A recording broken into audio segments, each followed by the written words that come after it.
সাকিবকে একদিন চরমভাবে লাঞ্ছিত এবং অপমানিত হতে হবে। সাকিবের প্রত্যেকটা পোস্টের কমেন্টে এই কমেন্টটাই ছিল কমন কমেন্ট। হ্যাঁ বন্ধুরা, সেই সময়টাই যেন সাকিবুল হাসানের জন্য এসে এখন উপস্থিত হয়েছে।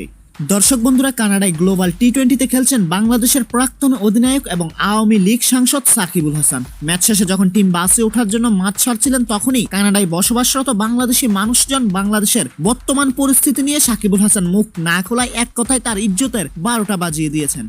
একটা ভিডিওতে দেখা যাচ্ছে সাকিবুল হাসানকে সমর্থকরা জিজ্ঞেস করছেন, সাকিব ভাই পদ আছে না গেছে? সাকিব উত্তরে বললেন, গেছে গা। তারপরই ম্যাচ শেষে যখন বাসে ওঠার জন্য মাঠ ছাড়ছিলেন, তখনই ভক্ত সমর্থকরা অকথ্য ভাষায় গালিগালাজ করতে থাকেন। অনেকে বলছেন যা সাকিবের প্রাপ্য ছিল। হ্যাঁ বন্ধুরা, যদি সাকিবুল হাসান বাংলাদেশের বর্তমান পরিস্থিতি নিয়ে ছাত্রছাত্রীদের পাশ থাকতো, তাহলে হয়তো আজ সাকিবকে এমনটা ফেস করতে না হতো। তো বন্ধুরা, সাকিবুল হাসানকে এইভাবে অপমান করা আপনারা কেমন ভাবে নিচ্ছেন তা অবশ্যই কমেন্টে জানাবেন।